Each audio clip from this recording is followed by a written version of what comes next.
Hello, good afternoon. I've been busy. I've actually left the house more than once this week.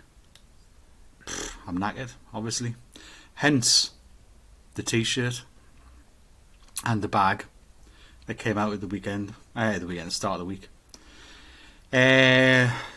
Tuesday, business chat, website stuff. Wednesday, the folks came round. Dad did the hoovering. Mum did the dishes. Had a chat. Stuff and things. Grace house on Thursday. It's fascinating. I just poured out my story. I'm not used to being listened to like that. It was it sort of freaked me out a bit. How interested they were in it. So I mean, spoke to you about it, Mark, plenty of times, about stuff that goes through my head and that, but down there was, I felt some genuine fascination and people hanging on me words. I told her about the podcast. She was chuffed to bits with me colouring books. So I took 3 copies of me colouring book down, chuffed to bits with those. So I think I'm going to have to put them on the website, the Gadgets website, up for sale. Her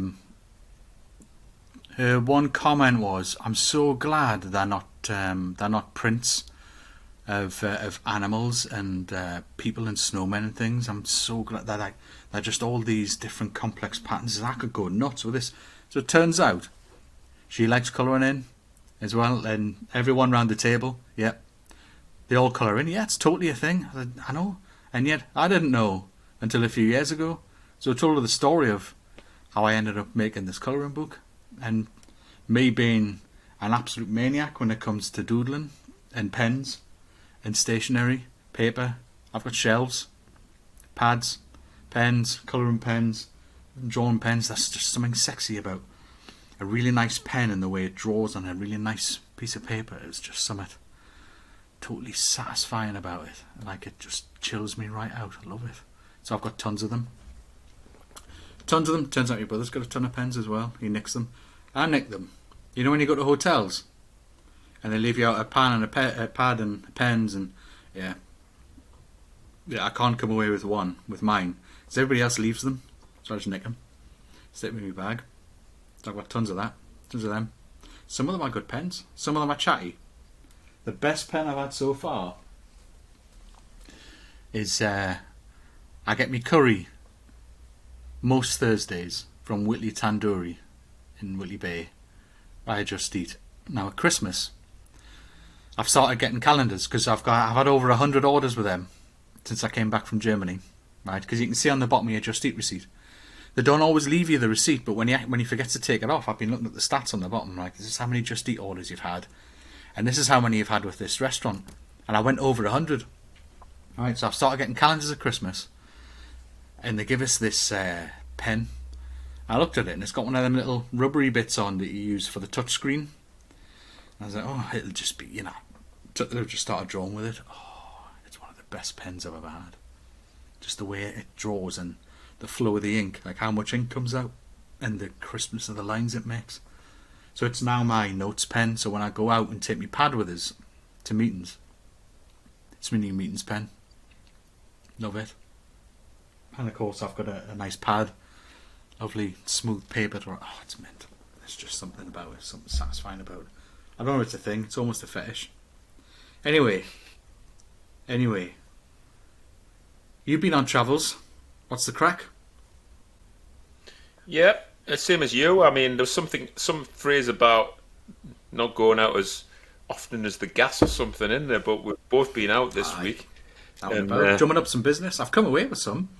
I've got tons of website stuff to do, some image work to do, some Google Analytics stuff to do, data related bits and pieces. So I could end up with some monthly retainer work as well to continue some social media work and image work, whatnot. So very productive few days. I've barely been in. It's all been worthwhile. Well, I had a little bump in the road, which was the I did the first book review, didn't I, Aye, on Who Moved My Cheese, aye. and right at the point where I was telling you about the book, it It flipping glitches. crashed, didn't it? Aye. And I tried to fix that was it. a 7 minute. Yeah, I almost had it fixed, but it was just it wouldn't let it. It was always either glitching just as you held the book up, or just as you were saying, "Well, I was like, can it?" And I thought I almost had it fixed, and then when I converted it to put it in a format Facebook's happy with, it just messed up. I was like, "Oh, for God's sake!" I was looking forward yeah. to So I putting have that to do on that there again. because I wanted it on there for the website release. Ooh, Grace House Yeah. have asked, you know, have I thought about doing some sort of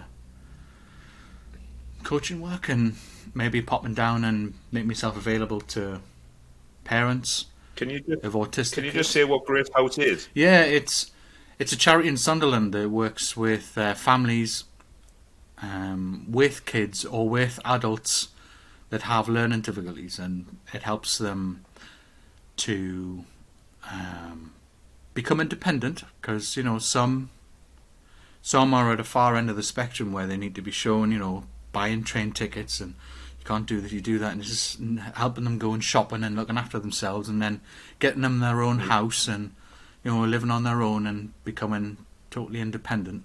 It's a great place, and the atmosphere in there was totally chilled. They're doing sleep studies at the minute with parents and kids, and just kids with disruptive behaviour and getting up and all of that, and showing them how to cope and showing the kids the importance of sleep and trying to create these patterns with them. I had to pipe up about patterns, obviously, because we'd had it on the podcast. Did you know? We always train our babies into 8-hour patterns, and yet naturally learn. She went, "Oh yes, really, yeah." And I was like, "Oh, shut up, man, shut up! Yeah, not even in the meeting room yet. Shut up."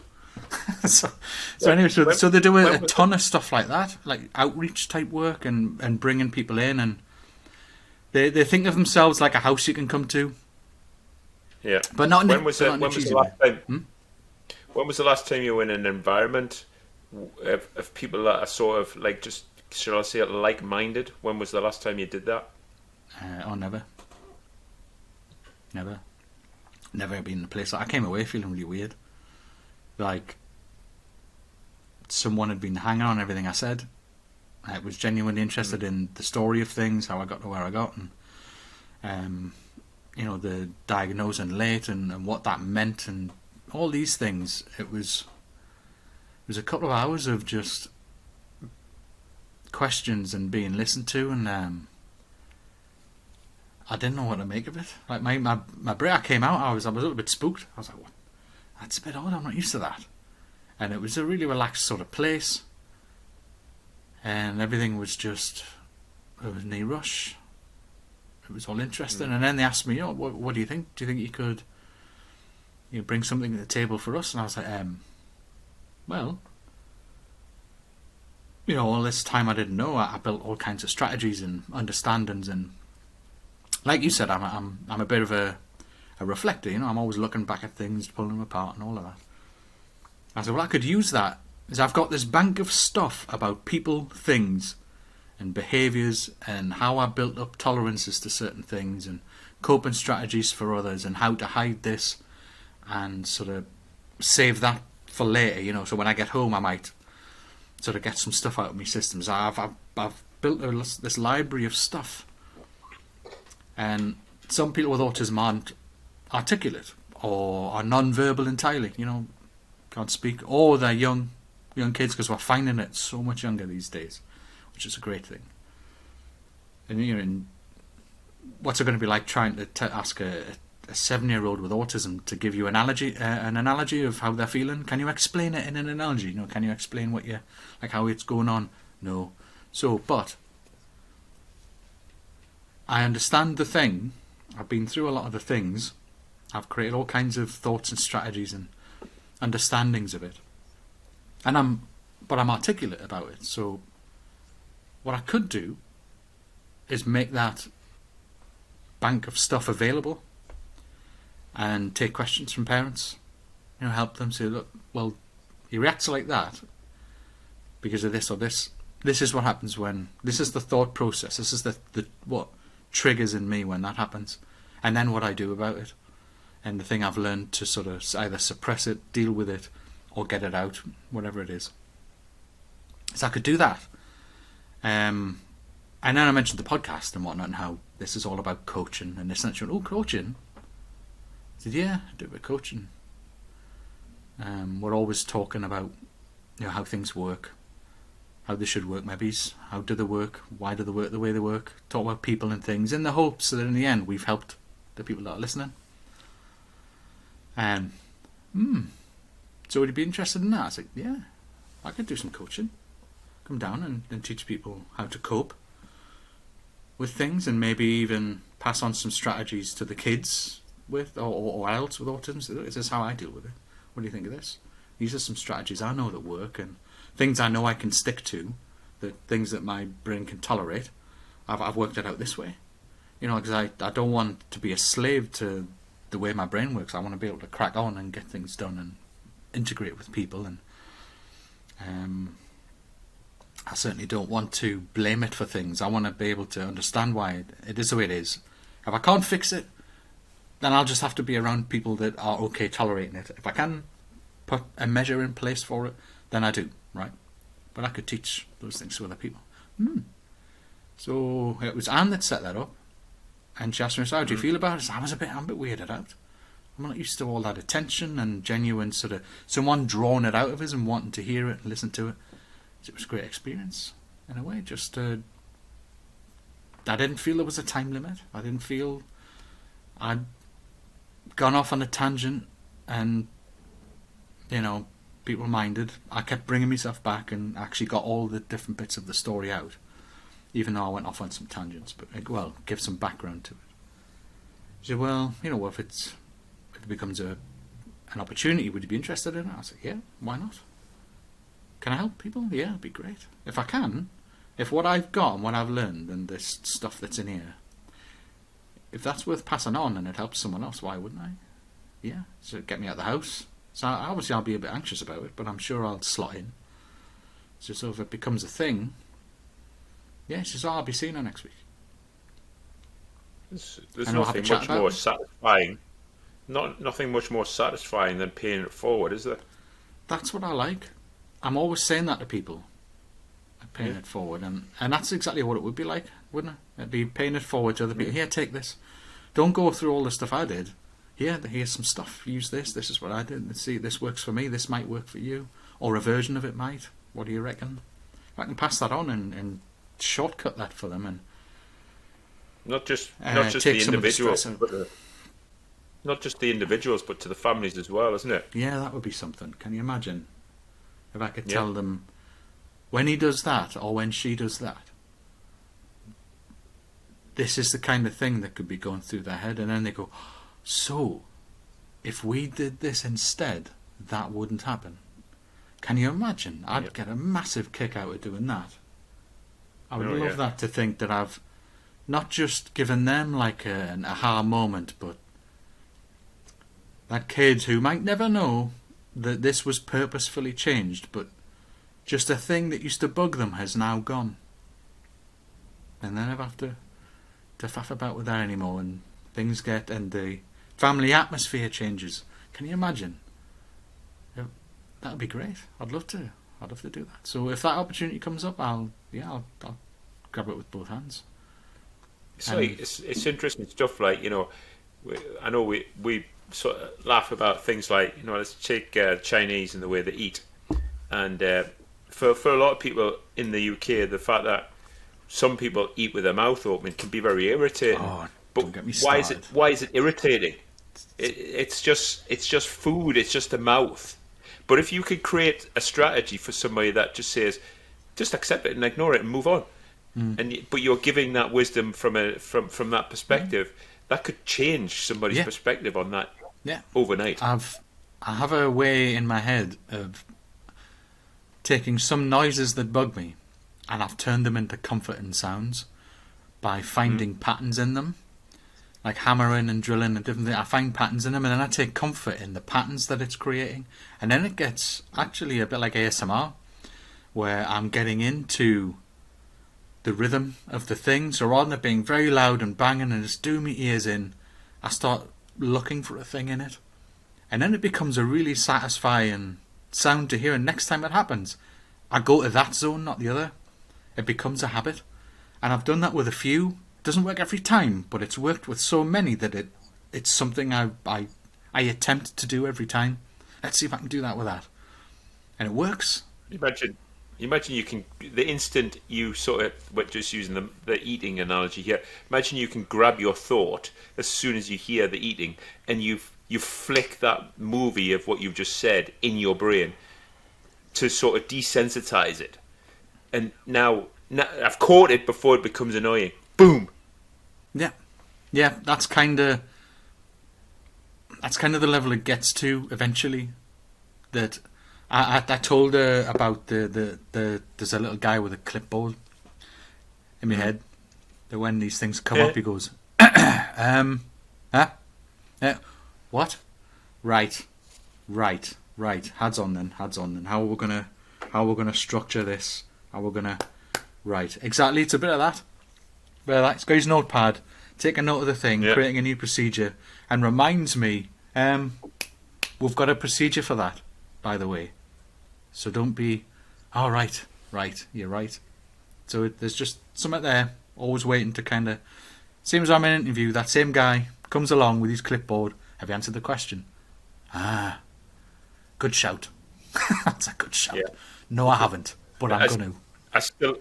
I'm still getting into and playing with the new book from the Chimp Paradox, and I love the fact I've almost got the human in my mind there with the little notepad and sort of writing a little note to the chimp and saying, "Settle down, fella. Settle down, fella." When you put it as an analogy, it sounds sort of simple, but it isn't a simple exercise. Yeah. It simplifies the approach. But it doesn't mean it's a simple thing to do, and everybody's got a different balance, right? Someone's got a full-on nerd, and some people have got a full-on monkey. Can you imagine? Yeah. Oof, being full of beans. Oh, excuse me. Well, you've basically fed this monkey for X amount of years, and then to start starving the monkey. That's quite a process to go through. That, It is making them behave. Yeah. Sit down. Pipe down, will you? But you almost play a little, you talk to yourself. Pipe down, Mr. Monkey. Yeah. Just settle down a little bit. As weird as it sounds, the action of doing it prompts your brain into a certain frame of mind. Yeah. So as daft as it sounds, it does work. But, so today, right, we were thinking about following on from all the work-based stuff we've been doing. I was actually chatting with Anne about some things, and we thought that we could do employee perspective versus employer or owner perspective, and how there's actually a big disconnect between the two. One's got all the risk, and the other one's feels like they've got all the work, right? The boss is like, look at them work-shy idiots. Always looking at the bottom, always looking at the worst, and separating the wheat from the chaff. And the guy at the bottom's like, what does he know? What does he know? With his cars and his money. Mm-hmm. And that's it. How do you think he got there? He started as one of you. Now he owns the place. Oh, really? Yeah. Yeah, you see? So there's just, I'm simplifying it. I'm oversimplifying it. But there is a disconnect between the admin assistant at one end and the CEO/owner or MD at the other. It's a big gap, and of course, we've both been in management. You've been a director. My first step into management was, wow, I've got to think about what? Well, there's this budget. You've got this budget for this thing, and you've got to think about that, and then this affects that budget, and then people asking for licenses on this, that, and the other. Oh, by the way, you've got to manage this. Oh, and I need a review of this person. They're not performing well. You're going to have that chat. Oof, that. First time you have to enter into those sorts of things. And you imagine what it's like with some of the emotional situations and anxious situations. I'm sat there going, right, well, how do I? But I picked up a lot from you, so I had a fairly good toolkit to start with, but I have definitely added to it since. And it definitely gave me a completely different perspective. When you're sat in the middle, in particular, when you're a middle manager, you've got staff below you, you've got directors above you, and you're trying to... I remember something you told me, and it stuck with me. And I've passed this on to people who are coming up. And I've listened to some of the words they've said and the way they've phrased them. And they've said, for example, oh, well, Mark, the director, they're a manager. Oh, Mark says you have to do that. No. We are saying, as a company, as the people who are running the place, we are going to be doing this. This is our new strategy. Oh, Mark says we have to change this and do this strategy from now on. So now you're skipping a level and saying, no, Mark is telling you to do this, not me. It's not me. It's my boss that's telling you to do this.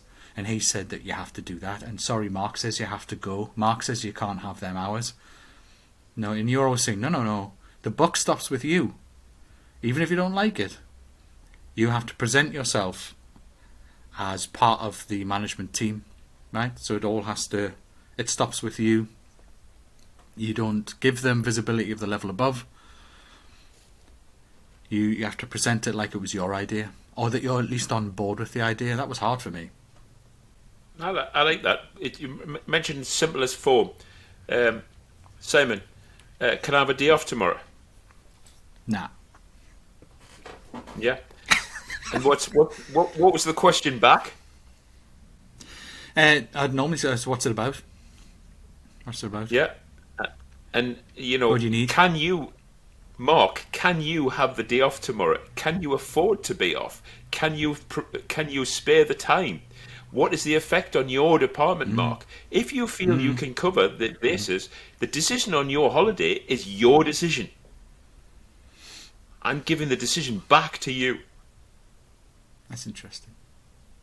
Yeah. If you're off, have you got cover? I get that. I always got the bit about, emergency appointments and blah, blah, blah.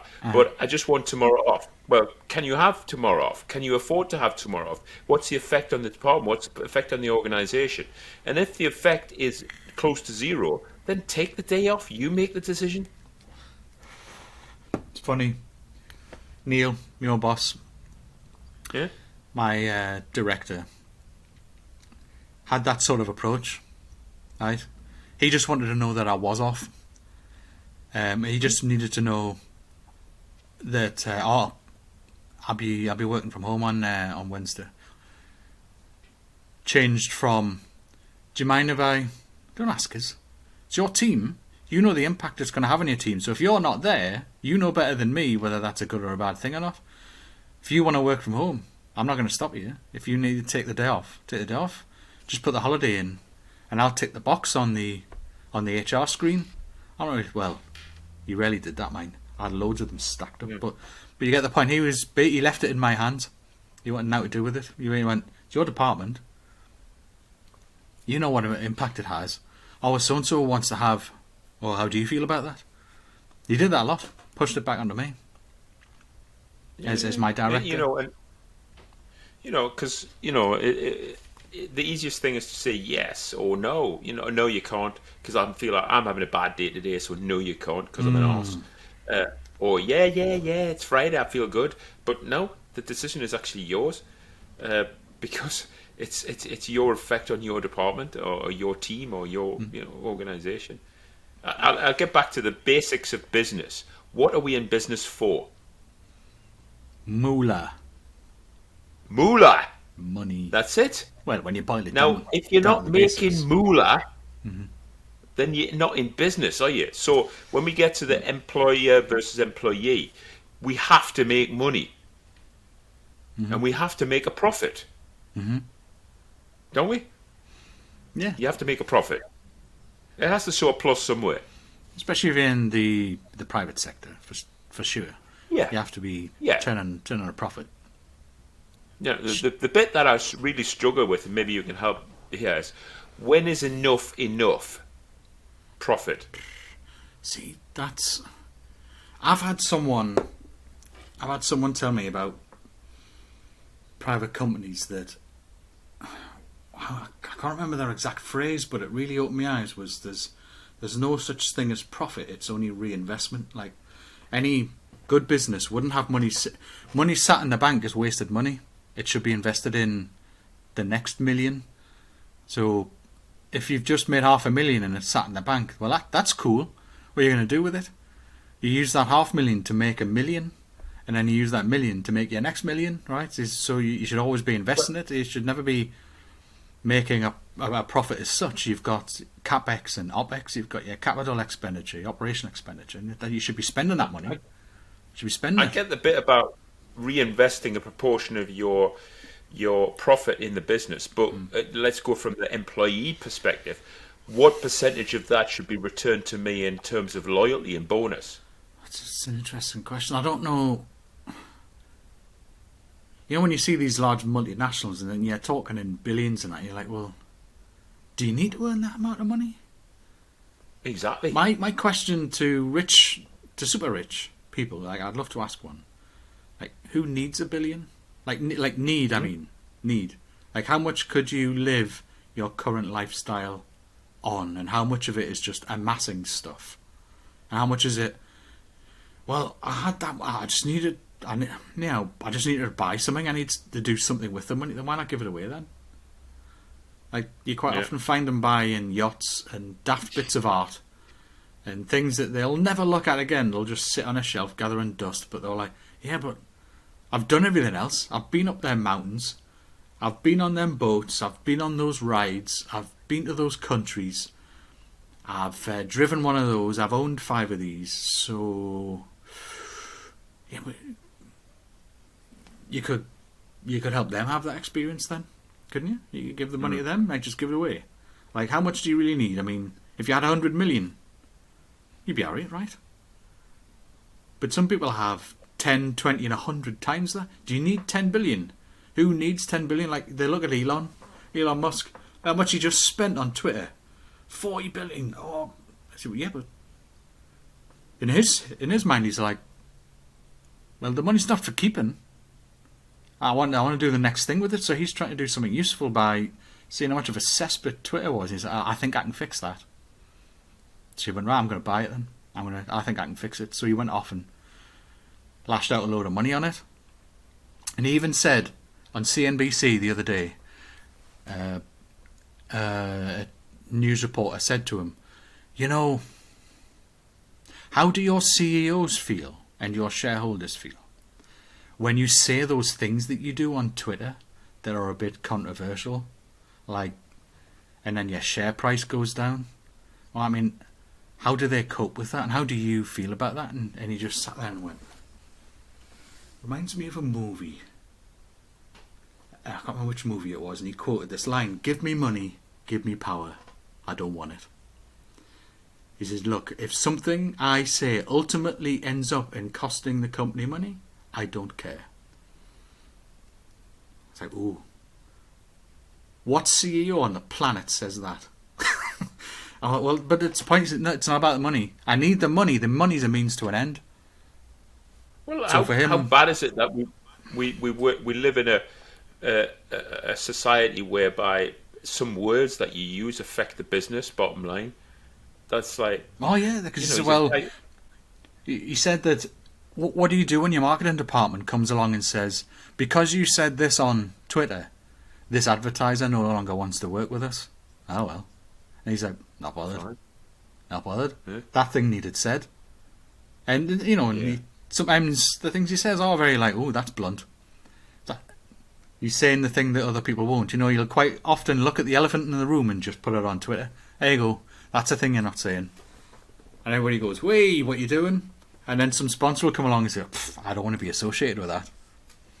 So, I mean, I imagine it's interesting times on his board and in his marketing department. They're all like, oh, look what he's done, man. Just take it, you know, like Elon and go back to, I remember when Carson used to say to me, one of the first things he said to us, you know, if you're spending money, if it was your money, what would you spend it on? And I was like, ooh. It's your money. Mm. Would you spend it differently? And the answer was yes. I would spend it differently. because we have a different perspective when it's somebody else's money we're spending. Yeah. Yeah, it's true. So um, when I was working with him, he recently, one of his team bought a projector, a simple projector, just like you project. I mean, One of those projector. electronic thingies. You plug it in, little thingy. Yeah, and it Aye, puts the screen on a big aye, aye. white wall or whatever. And he was like, how often are you going to use it? And it was like, you could see the epiphany the individual had spent the money on. It was just like, oh, sugar. And it was like, I'm just asking you, is that a good investment? And you could see the cogs turning, and it was almost like the answer was there without any words being spoken. And It's a toy then. yeah, and I think he was being controversial, but it was a question that was sort of put there, which is like, have you really thought about that purchase? Says the man who bought a 65-inch plasma touchscreen for me to put reports on, right? in the warehouse, and he was really And enthusiastic about buying it. If I buy one of them, can you and put some stuff on it? Yeah. oh, come on, was that not one of the best investments we ever made? I mean, it was great in the end because then we didn't have to draw on the walls because we were literally drawing on the glass that was surrounding the entrance. We had all our stats all over these glass panes, and then we boiled all that down to a touchscreen telly where I'd written a thing that let you drag them around the screen and double click on them to open up the detail, and you could put them in little clusters around the screen of different categories. So yeah, it was great. It made the delivery so much simpler because I automated the collection of the statistics, or I gave them a screen to type them into, and then they all went into a library, and you didn't have to go find that spreadsheet you had last week. So I'm not saying that it was a bad thing, but I saw the look on his face when he bought it. He was very happy about it. I've just bought one So of these. just take that's a because you've touched on our experience in Germany, yeah. Now, Yeah. and we're talking about employer versus employee responsibility. So in Germany, he had that if something went wrong in our organization, where did he go? He went to prison. The Geschäftsführer title in Germany meant that you were taking responsibility for those people and the way they performed. And if you did something wrong, on the bottom line, you go to prison. So he was Yeah. actually not just the boss, but ultimately culpable for any mistake that went wrong. Like the Yeah, captain so of when the you- ship that, well, Yeah, when you You talk should've known. about responsibility of the person doing the work versus complaining about the bosses or the owners not doing this, not doing that for you. If you are responsible for making a decision that could ultimately cause you to go to prison, are you careful about your decisions? Yep, you are. and if someone is a problem and you can see a problem coming, you're going to go get rid of them. Get rid of them. Yeah, Or, you know, or, if sort, somebody- or sort them out at the very least. Especially if... right, that's interesting. Do we have that? Is it the same over here? No, I mean Ultimately. ultimately you would. If you're doing some criminal activity in this country, 'Cause you you- would go to prison. Because you always do that in Parliament, and then some of these big companies always say, well, he should resign. He should resign. But that's about as far as it goes. It's never like, Yeah, so-and-so in that department's been laundering this and that, but the CEO never... yeah. Like the worst He worst ate, case. he ate a radish. He ate a radish with a piece of ginger. I think he should resign because that's unacceptable. You know, and some people have been affected by that. The fact that he ate that radish with a piece of ginger, and I believe in this current climate and the way we speak, radishes and ginger should be very careful about how they're eaten. Because some people could be affected. That's kind of how We're that's... back. We're back to our news, aren't we? Well, that's kind of how the chats go, isn't it?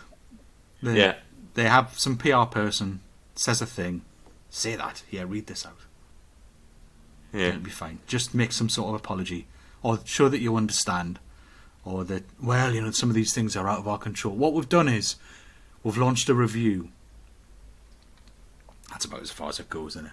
About as far. But so the responsibility is different. Yes. Legally different, not just in terms of stress and pressure and decisions and money and budgets. It can be legally. Well, yeah, because if he makes a wrong decision in terms of purchasing power, employment, everybody's out of a job. So because it can go Pete Tong that quickly that everybody's out of work. So you're really, really thinking about your strategy. And I got the phrase something like you can please all of the people some of the time. You cannot please all of the people all of the time in terms of the decision making you make. So I'm giving you a 4% pay rise this year, but it's been a tough year this year, so you're only getting 2.5. That would upset some people, whereas some people would say, actually, I'm glad to have 2.5%. Yeah, because it could have been out. Could have been out. So it's glass half full stuff, that, isn't it? Yeah, and it's been a tough year. We've scraped the barrel. We've managed to get you 2.5%, but we can't match last year at 4%. I'm really sorry, but that's the way it is. Well, you're all crap. Management are crap. Aye. Don't look after the employees. Did you as a director ever find it hard to deliver a thing, knowing how it was going to sound, and knowing that there was some bit of paper you could show them that would explain everything, but you can't show them it because it's it's a confidential company thing, and you have to find some way of delivering it, but without talking about the real reason. The real reason would probably settle everybody down, but you can't show them it. Do you ever had that sort of really tough situation when you've got to tell them a thing and tell them they can't have a thing, or something's changing, but you cannot divulge the top level discussions that you've had?